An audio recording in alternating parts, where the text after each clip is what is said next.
Hi, I'm Brian Lord, president of Premier Speakers Bureau and your host for our free Virtual Friday series. This series is put in place so that you can get to know great speakers and get some ideas for your virtual and in-person events. Today, our guest, I'm really excited about this, one of the most interesting people you'll ever get to hear, is Colonel Greg Gadson.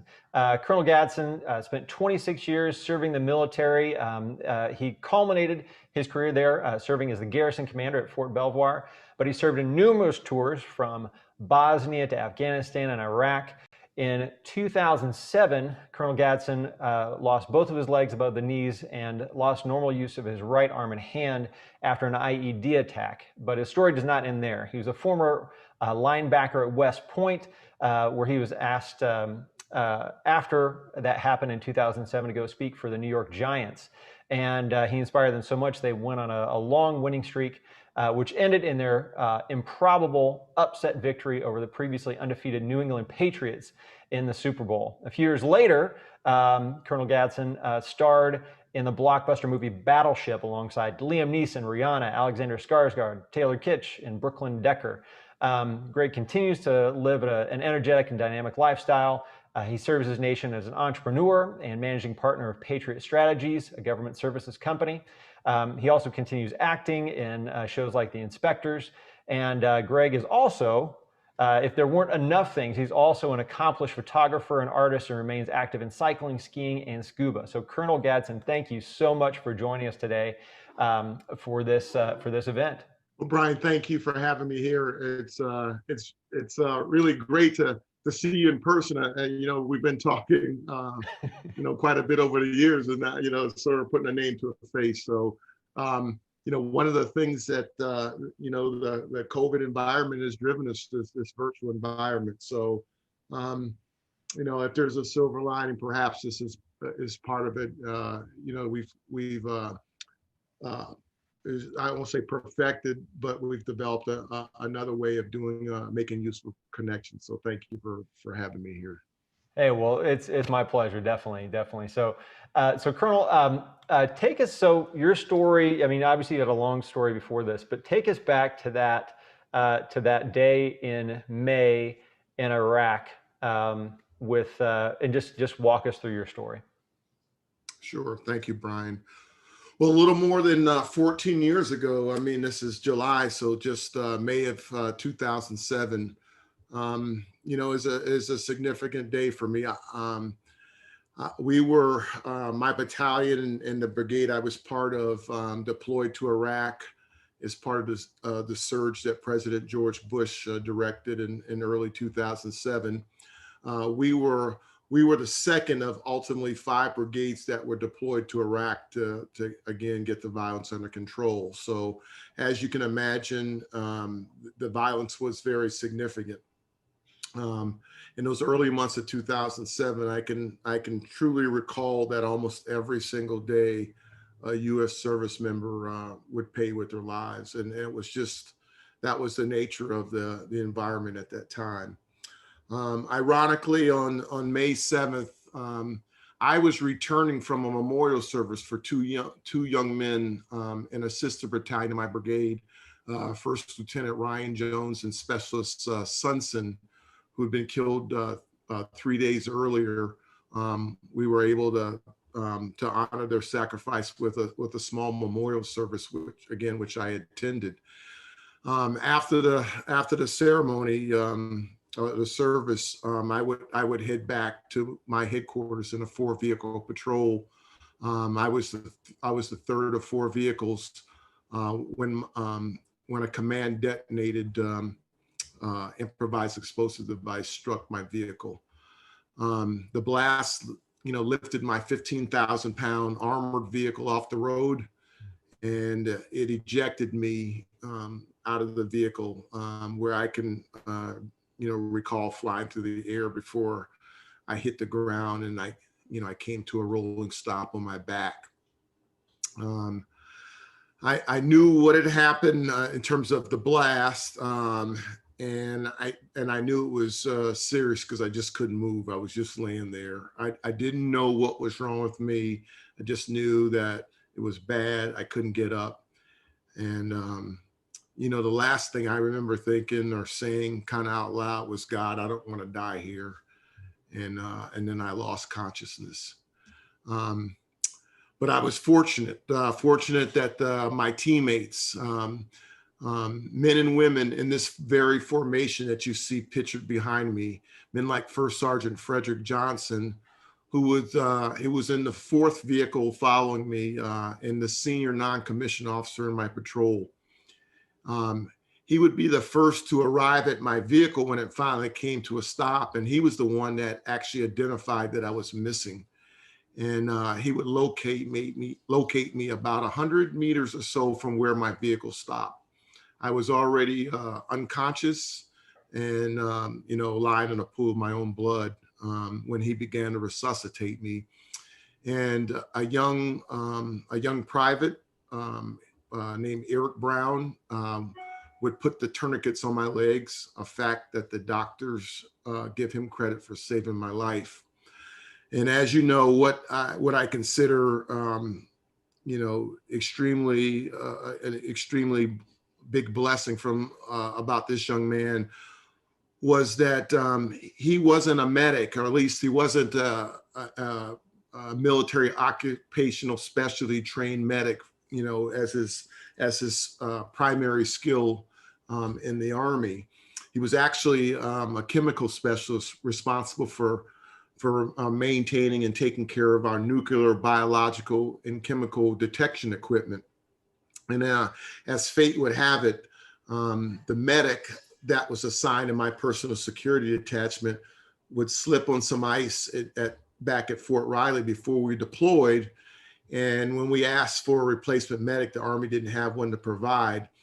And my headquarters first sergeant suggested sending this young man, Private Brown, to a 2-week emergency medical course at Kansas State University. This young man would finish this course just days before we're going to deploy.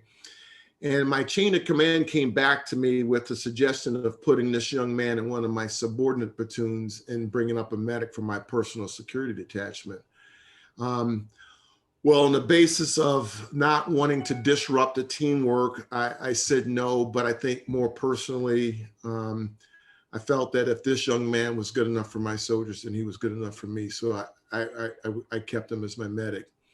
And again, to reiterate, the doctors give this young man credit for saving my life. Look, at this point, I'm just a passenger. There's nothing that Greg Gadson has done as heroic. But just to kind of give you a perspective again of our environment and my injuries, in those first 4 to 6 hours after I was wounded, I would go through 129 pints of blood, or units of blood. The average human holds 6 to 8 units. I would go into rest or die 6 times.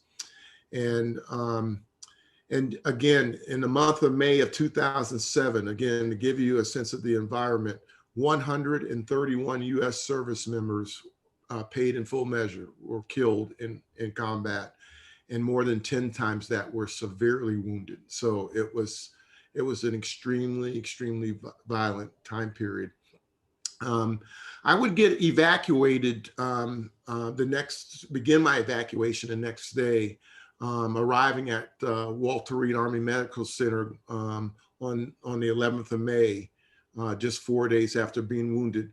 I was, however, intubated on a feeding tube in an induced coma, requiring surgery every other day to repair my blood vessels and clean out my wounds. Just a week after arriving at Walter Reed, on the 18th of May, the blood vessels in my left leg could no longer sustain blood flow. And while I was in the intensive care, I started to bleed to death. The nurse would pull off her belt, put a fuel expedient tourniquet on my leg. They took me into surgery and amputated my left leg above the knee to save my life. Mm-hmm. Well, the next day, the same thing would happen to my right leg, but they were one step ahead and they actually pulled a vein from my left bicep to save my right leg. Now, by this time, I was conscious and able to communicate with the doctors. Um, Ultimately, I would make the decision that my quality of life would be better without my right leg. And quite frankly, I was just tired of surgery. I just wanted to move forward. And so I made the decision for the doctors to amputate my right leg above the knee. And on the 24th of May, that operation, in fact, happened. I got some more great news when I came out of a surgery. They had discovered, they re-x-rayed my right arm and elbow before I went in for that surgery, and realized that my upper right arm and elbow were broken and would require surgery to repair it. So I'd been in the hospital for a little more than 2 weeks before they realized that my arm and elbow were broken. Unfortunately, as a result of that surgery, I sustained radial nerve damage, which at the time prevented me from bending or picking up my right wrist or my right hand. And one of the phenomena that blast injuries often experience is that our body is sort of out of control when it's healing, and where there's breaks and missing bones, it's producing excess calcium. And that fact happened in my arm, and it caused my right arm to lock up. So I couldn't bend. I couldn't bend my right arm. I couldn't pick up my right wrist. So I was functioning down to one limb. My non-dominant left arm and hand was all I could use. Before I was wounded, I was 210 pounds. I was now down to about 148 pounds, with not much of an outlook on life. And if you can imagine, so to speak, that's when I kind of emotionally and spiritually, mentally hit rock bottom, and felt like, I wanted to quit. I didn't want to be a burden on my family or anyone. And I really, in my mind, quit. For nearly 2 days, I was just kind of balled up into a corner, not participating in life. But in all that sorrow and all that pity, I would ultimately realize that wasn't who I was. In spite of how bad things were, I was not a quitter. And in my lowest moment, I couldn't quit. And so, with a few choice words, I just said, all right, well, if I can't quit, then I'm gonna live my life. I'm not gonna worry about anything else, but just being present, being the best I can, and let the chips fall where they may. Where do you think you found that inspiration?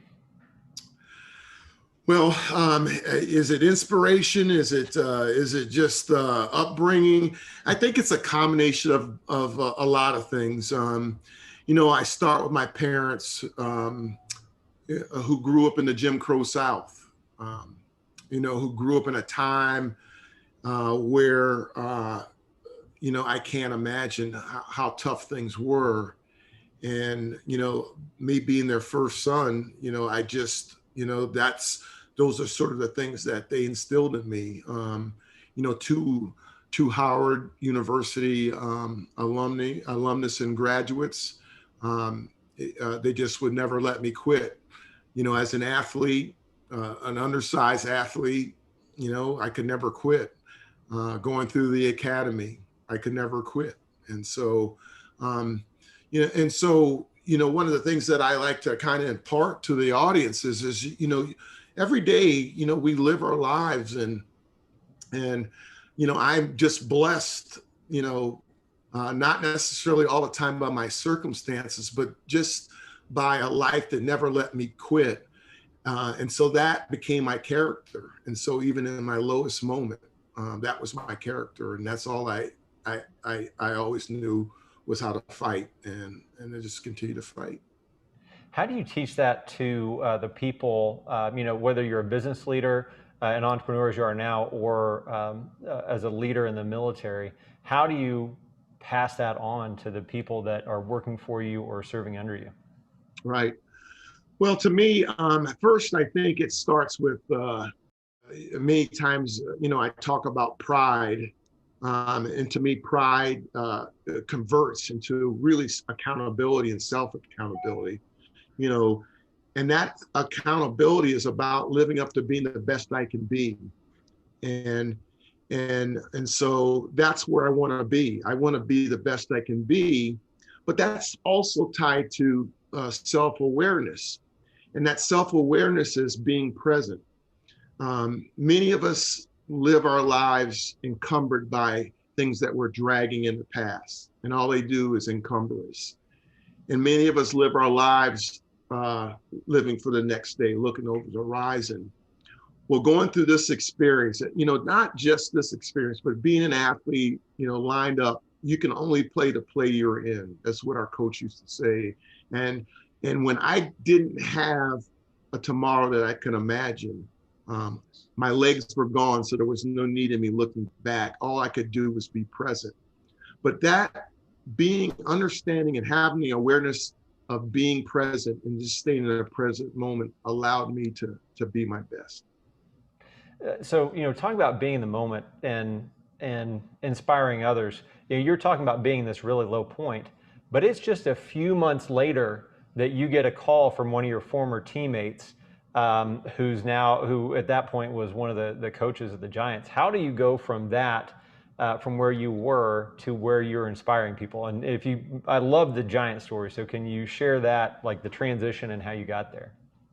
Right. So, my classmate, former teammate Mike Sullivan, had come to visit me in the hospital, like many of my teammates. And when this was during the summer, and probably just a couple of months after I was wounded, and he said, "Well, we'll be back in town in September when we play the Washington football team." And so he said he would contact me when they were coming to town. So, ironically, that the Giants had started out 0-2 that season, and they were coming to town to play the Washington football team that was 2-0. And he called me on a Monday and asked me if I wanted to go to the game, and if so, how many tickets I needed. And I said yes, and I asked for 4 to cover my family. Mm-hmm. And then the next day he would call me and he asked me, he told me about how the Giant season was going, and he asked me if I'd be willing to talk with the team, and being the present, being the moment, I just said yeah. I mean, he asked me to do that. Now, I have never spoken to an organization outside of the New York Giants. I mean, publicly, outside of a military formation. I'm not a public speaker. I'm just a injured lieutenant colonel now. I mean, I'm not even a commander. Mm-hmm. But again, I was honored that he asked me to do it, and I just thought I would figure out something to say to him. And so ultimately, I would talk to him the night before the game, sharing much of what I've shared with you this afternoon. Emphasizing accountability, emphasizing being present, and just kind of just being where you are, because that's all you can ever control. And it resonated with him that day. I laugh because I remember going to the locker room at halftime, and the score was Washington football team 14, the Giants 3. And I'm like, boy, that was a heck of a motivational speech. But ultimately, the Giants would rally. They won the game 24-17, and that was the first of 11 consecutive 11 road games that they would win, culminating in Super Bowl 42 against the undefeated Patriots. Now, how did that feel building up to that? Did you keep going back to the team? Did you keep speaking with them, or just mainly just coming to games? Or how was your relationship with the team that season? Well, it was a slow boil. I remember Mike would call me and check on me as the season went on, and he was saying the guys were always asking about me, and I was a little bit of a skeptic, to be quite honest. I just thought they were just being polite, and I would not rejoin the team until the first playoff game, the wild card game against the Buccaneers in Tampa, and I would fly down for that game, and I would meet the team at the hotel, and I remember the team coming into the hotel and seeing me, and I knew at that moment that everything that Mike was saying was true, and that they had really embraced me, and I immediately felt part of the team. I would have to, and so we won the game at Tampa, and the next stop was Dallas, but I had to go back in the hospital. Mm-hmm. I had surgery on my right arm and leg, and I couldn't go to that game. And I remember I had the surgery, I think, on a Friday, and the next day was a Saturday, and the team was already in Dallas, and I tried to get a hold of Mike, and I wasn't able to get him, so I left him this drugged voicemail. He would listen to it, and he shared it with Coach Coughlin, and Coach Coughlin would share it with the team before the Dallas game, and of course the Giants won. And so I'm still in the hospital the following week, and on Wednesday before the NFC Championship game, Coach Coughlin called me in the hospital and asked if I would be one of the honorary co-captains with Harry Carson's for the NFC Championship game. And I immediately said yes to him. And I remember telling my docs, I said, look, you either let me out of here or not, I'm out of here, And so they would discharge me, I think, the following day, which was Thursday. And on Saturday, I flew to Green Bay for what would be the third coldest game in NFL history, 33 below zero. I'm 2 days out of the hospital. I can't even push myself. My son is with me because they had operated on my right arm and right leg, and so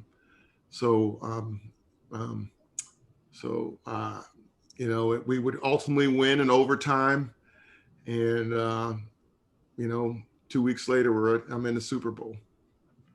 And that's got to be an amazing Super Bowl to be a part of, the great comeback and everything else, just being part of that.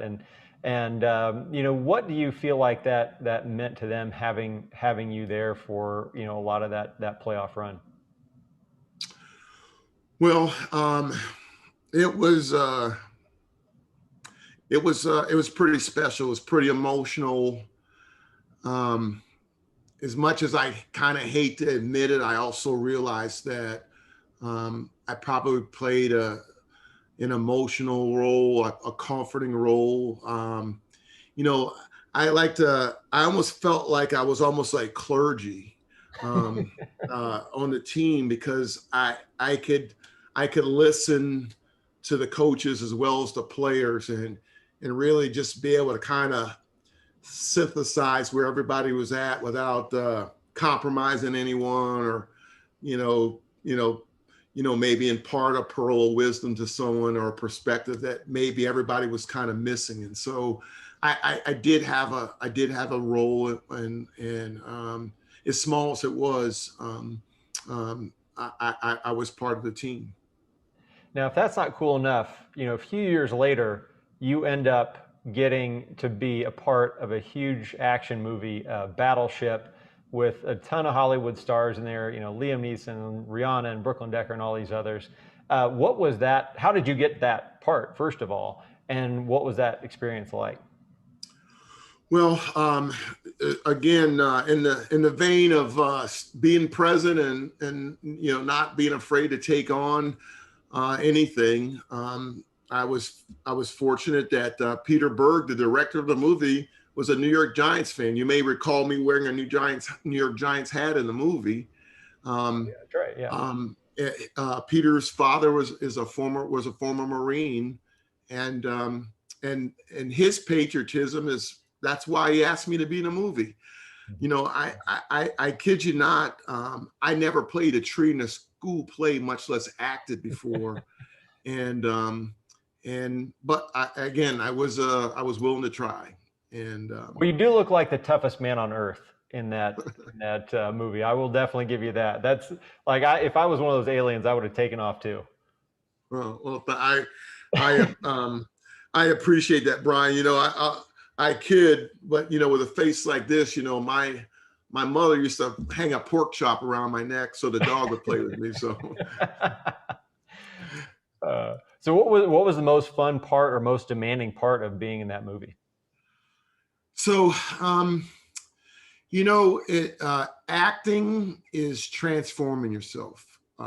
Everybody I guess outwardly feels like I'm just playing myself, or I'm just but I had to convert myself to another person. I had to embrace that there was this character that I had to become. And for someone who's never acted before, in fact, conversely, as a military officer, as a tough guy athlete, I've been programmed my entire life to control my emotions and to manage them and never let, you know, play with my cards, you know, close with me. And acting is the polar opposite of it. It is, you know, wear your emotions on your sleeves. And and and so that was quite a transformation for me to be able to not only access those emotions but to be willing to share them. And that was you know, of course, that was built over time. You know, I did have an acting coach that uh, kind of helped me understand and appreciate where my character needed to be. And really just the trust and the teamwork again. I you know, Peter Berg, brilliant man. I really felt like he was a coach more than a director. And you know, you could argue that they're kind of the same. We just call them different things. But I was a part of a team. You know, the whole set team, from the grips and the lights and the camera. I was just my role was you know, an actor. It reminded me. You know, it really reminded me like a military operation. So I had comfort in the familiarity of teamwork, and roles and missions, although it was something that was completely foreign that I'd never done before. Who was the most fun out of all the actors you were on set with? Who was the most fun person or person you remember the most? Well, you know, Brooklyn is I'd have to say Brooklyn. You know, we fortunately able to kind of stay in touch, and you know, I've watched her family grow over the years. I mean, our trailer was connected, and we just you know, I spent most of my time with her. And you know, the other actors and actresses I didn't have a whole lot of time with. You know, Hamish was fun. Mhm.